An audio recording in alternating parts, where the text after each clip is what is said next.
ایوب خان کے کراچی کے لیے وہ الفاظ جو سچ ثابت ہوئے۔ دارالحکومت کو کراچی سے منتقل کیوں کیا گیا؟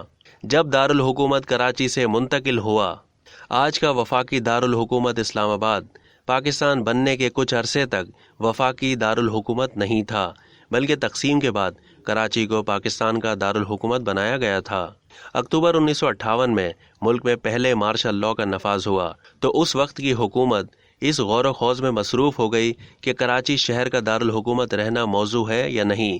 اس وقت آرمی چیف اور صدر پاکستان جنرل ایوب خان اس معاملے پر جلد از جلد حتمی فیصلے کے متمنی تھے، لہٰذا اس حوالے سے حکومت نے 31 جنوری 1959 کو ایک 9 رکنی اعلیٰ کمیشن قائم کر کے chief of staff major general Agha Muhammad Yahya Khan کو چیئرمین مقرر کر دیا۔ کمیشن کو یہ غور کرنا تھا کہ آیا جغرافیائی طور پر دفاع، آب و ہوا، مواصلات اور پیداوار کے قابل خالی زمین کی فراہمی کے اعتبار سے کراچی دارالحکومت کے لیے موزوں جگہ ہے یا نہیں۔ اس زمان میں دوسرے ممالک کی مثال سامنے رکھتے ہوئے اس امر کو بھی پیش نظر رکھا جا رہا تھا کہ ملک کا دارالحکومت کاروباری اور صنعتی مرکز سے دور ہونا چاہیے۔ اس وقت شہر 24 نواحی اور 30 گنجان آباد محلوں پر مشتمل تھا۔ 17 فروری 1959 کو کمیشن کا پہلا اجلاس ہوا، جس میں اعزازی مشیر کے طور پر یونانی فرم کے سربراہ کا تقرر کیا گیا۔ کمیشن کے متعدد اجلاسوں کے بعد آخرکار 12 جون 1959 کو ملکی تاریخ کا ایک انتہائی اہم فیصلہ سامنے آیا۔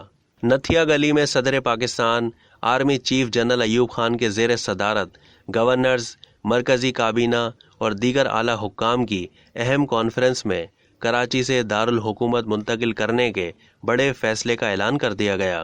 کانفرنس میں بتایا گیا کہ کمیشن نے کراچی کو ناموزوں قرار دیتے ہوئے فیصلہ کیا ہے کہ نیا دارالحکومت راولپنڈی سید پور قصبے کے نزدیک منتقل کیا جائے گا۔ یہ 22 مربع میل پر محیط ہوگا اور اس کی آبادی 3 لاکھ تک محدود ہوگی۔ نئے دارالحکومت کی تعمیر و ترقی کے لیے بڑی رقم درکار تھی، لہٰذا فیصلہ کیا گیا کہ کراچی میں مرکزی حکومت کی عمارتیں فروخت کر دی جائیں، جن سے لگ بھگ 50 کروڑ روپے حاصل ہونے کی توقع ظاہر کر کے اندازہ لگایا گیا کہ مذکورہ رقم نئے دارالحکومت کی تعمیر کے لیے کافی ہوگی، جس کے بعد اکتوبر 1959 تک 1200 ملازمین کے لیے رہائشی عمارتیں تعمیر کی گئیں اور 20 اکتوبر سے صدر مملکت کے کیبنٹ ڈویژن کے زیر اہتمام سرکاری ملازمین کی منتقلی کا عمل شروع ہو گیا۔ کراچی سے ملازمین کی منتقلی کے لیے کل 7 اسپیشل ٹرینیں راولپنڈی تک چلائی گئیں۔